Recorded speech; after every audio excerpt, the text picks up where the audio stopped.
what we are trying during all these discussions and talks here is to see if we cannot radically bring about a transformation of the mind.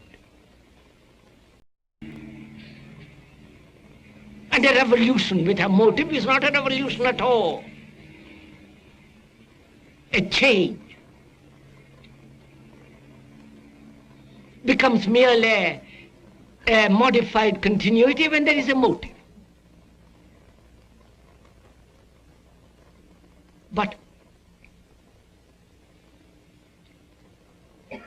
a mutation, a radical transformation of the mind can only take place when there is no motive, and when we begin to understand the psychological structure of not only of society, which is part of us, and to understand it, there must be the act of listening.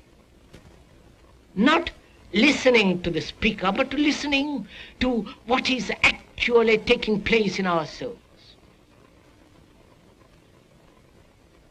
So it is a responsibility how you all listen. Because we are taking a journey together into the whole psychological structure of man. Because in the understanding of that structure and the meaning of it, we can then perhaps bring about a change in society.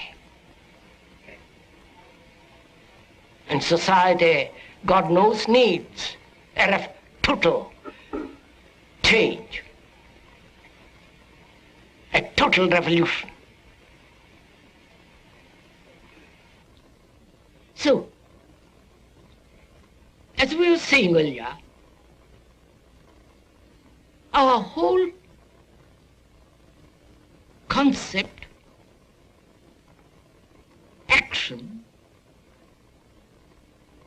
and urges are based on pleasure. And until one understands the nature and the structure of pleasure, there will always be fear.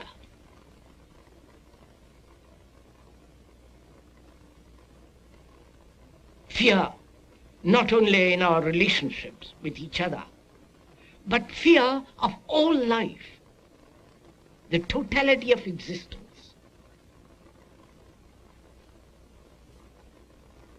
So without understanding pleasure, there can be no freedom from fear.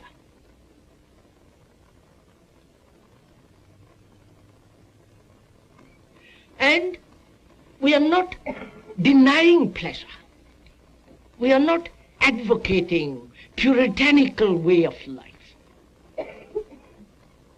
a suppression of pleasure or a substitution of pleasure,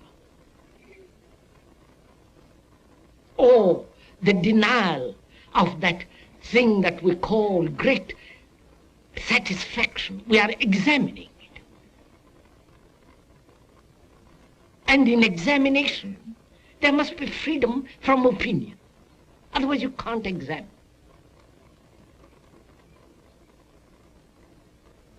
Pleasure is an extraordinary thing to understand. It needs a great deal of attention, a swiftness of mind, a subtle perception. So one has to understand it.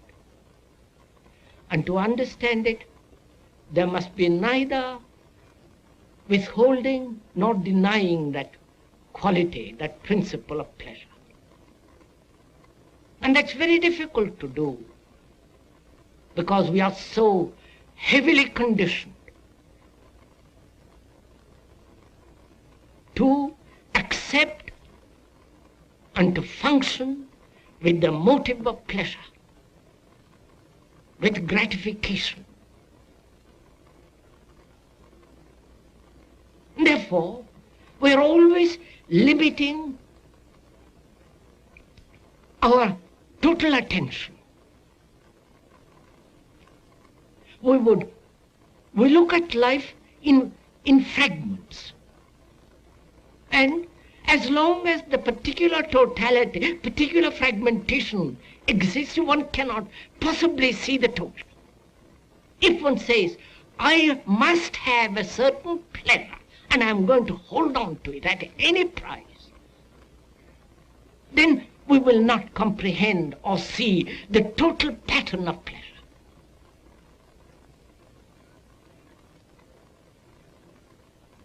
And we are concerned with seeing the totality of pleasure, what is involved in it.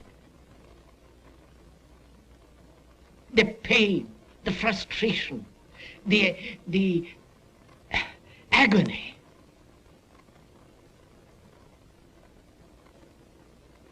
The remorse, the ache of loneliness when all pleasure is denied.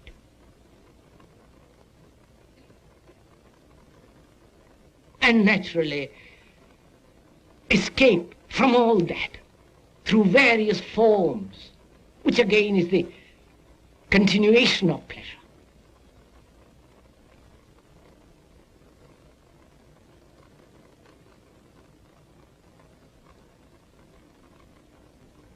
And a mind that is caught, that is conditioned by this principle of pleasure, cannot obviously see what is true, cannot think clearly, and therefore it has no passion. It translates passion as sexual, or achieving some fragmentary activity and fulfillment in that fragment.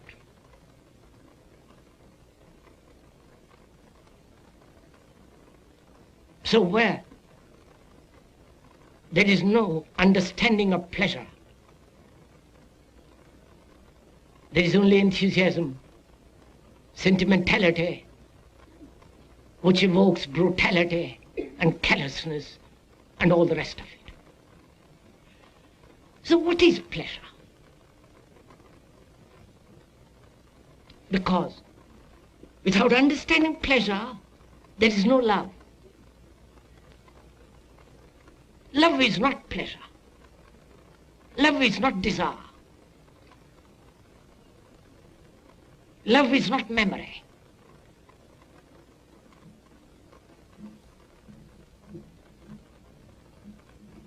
And pleasure denies love.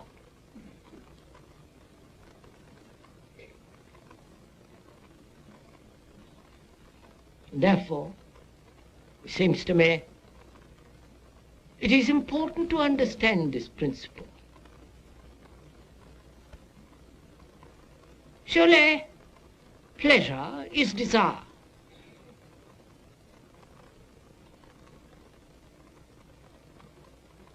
Desire, which comes into being very naturally when you see something which gives you a stimulation, a sensation. And from that sensation there is desire.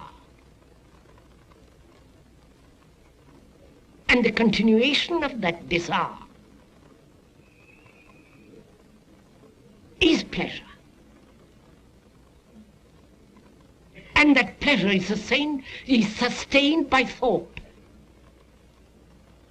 I see something, and in that contact with it, there is a sensation. The sensation is the desire sustained by thought. Because thought is the response of memory. That memory is based on other experiences of pleasure and pain. And the thought gives to that desire the sustenance, the quality of pursuit and fulfillment. One can see this in oneself very simply. If one observes, it's all there in front of you. And the quality of observation cannot be taught by another. And if you are taught how to observe, you cease to observe. Then you have merely the technique of observation, which prevents you from actually seeing yourself. For yourself is the whole of mankind, with all the aches and the miseries, with the solitude and loneliness, despair, the utter loneliness of existence, meaninglessness of it all.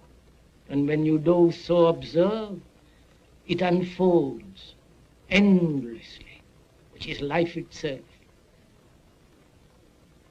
Then you are not dependent on anybody,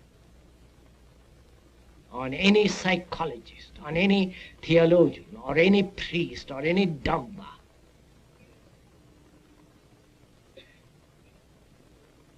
Then you are looking at this movement of life which is yourself. But unfortunately, we cannot look with clarity because we are driven by this principle of pleasure. So to understand pleasure, one has to understand the structure of thinking.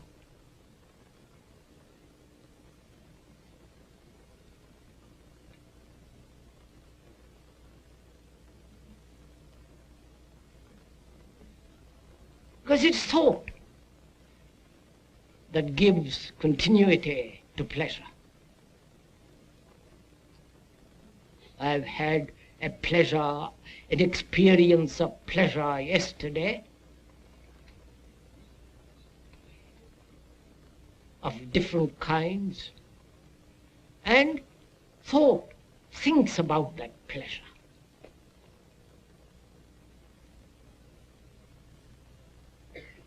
And demands its continuity. So, memory of that pleasure of yesterday is reacting, demanding that it be renewed through thought.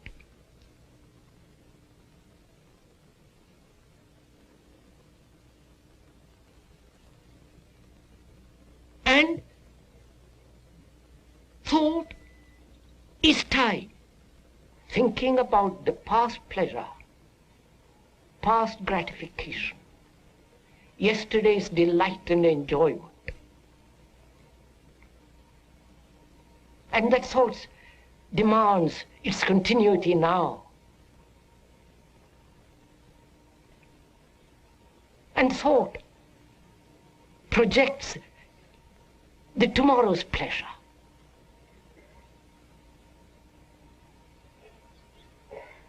And thought creates the past, the present, and the future, which is time.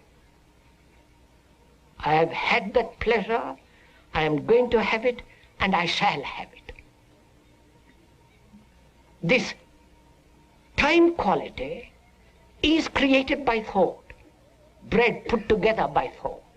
And thought is time, and it is time that creates fear.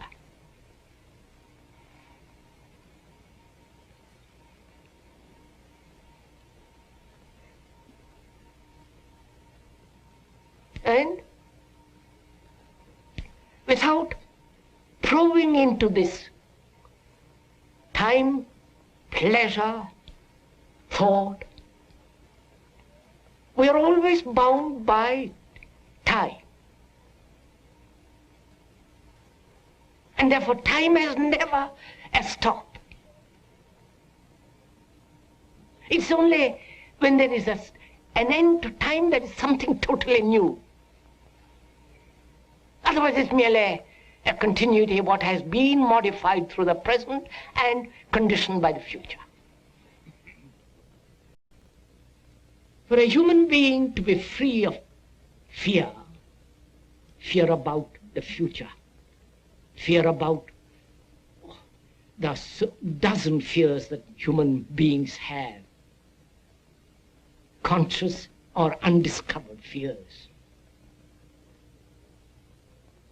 Fears of the neighbor, fears of death, fear of being lonely, insecure, uncertain, fear of being confused, fear of being stupid and not trying to become very clever.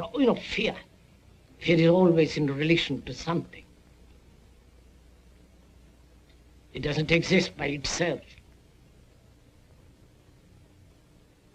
And to be totally free of fear, not partially, not a fragment of that totality of what is considered fear, to be totally, that is, psychologically, to be completely be free of fear. One must understand thought, time, and pleasure. And this understanding is not intellectual or emotional. Understanding can only come when there is total attention. When you give your complete attention to pleasure, how it comes into being. What is time? Time which thought has created. I was, I will be, I am. I must change this into that. This idea of gradual process, this idea of gradual psychological evolution of man.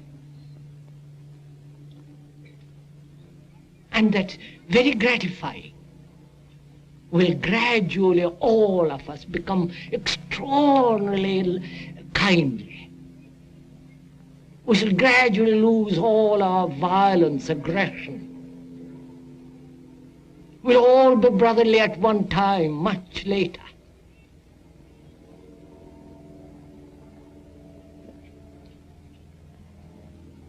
This gradual concept, which is generally called evolution psychologically,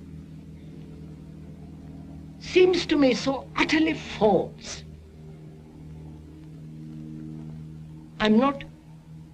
We are not offering an opinion. This is a fact.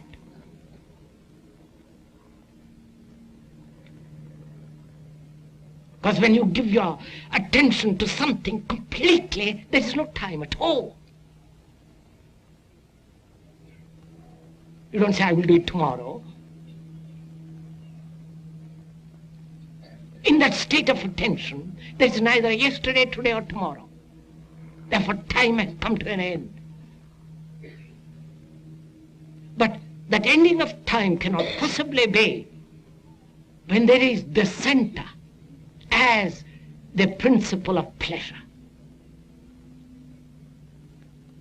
Pleasure has in it pain. The two things cannot be separated. Pleasure is pain. If you have observed,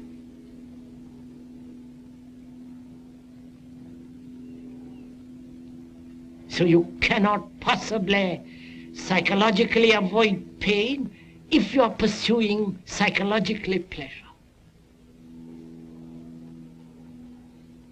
We want the one and we don't want the other.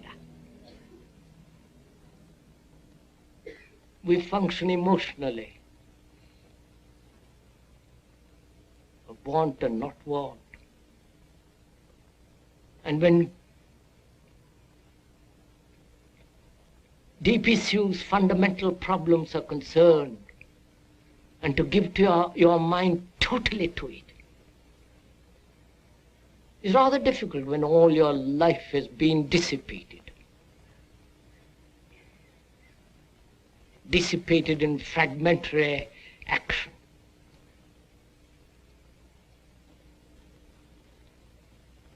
And when we do act totally, we only do it when there is a crisis.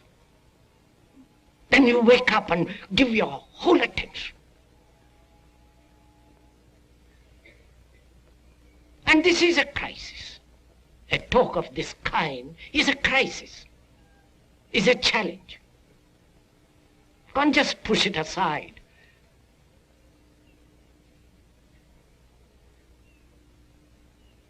Therefore, it may be rather difficult, maybe perhaps arduous to follow all this.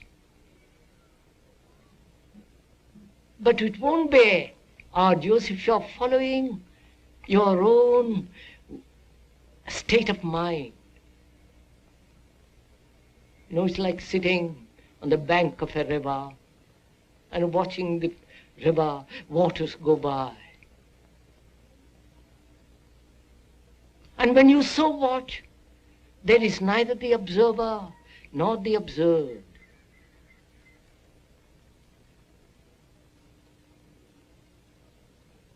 There is only a movement.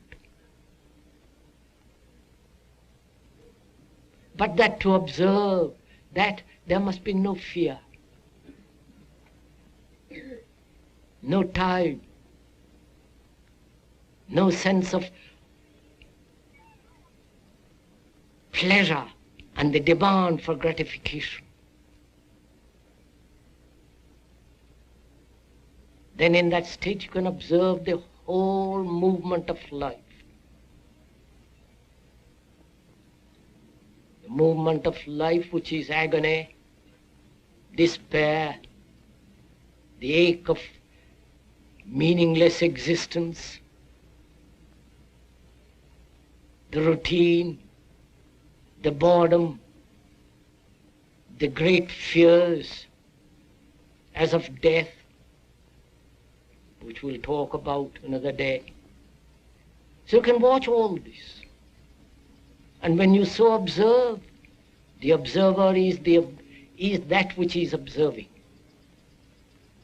And then you can go beyond all this. And the mutation can only take place in the mind when time, pleasure, and fear have come to an end, and therefore there is a certain dimension of quality which cannot be approached through thought.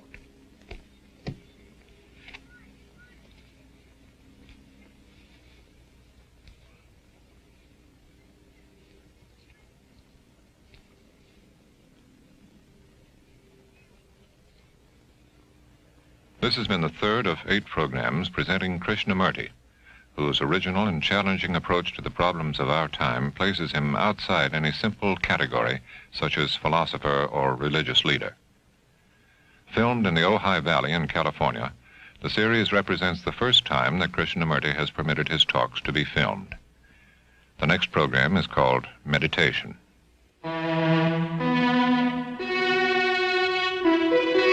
This is NET, the National Educational Television Network.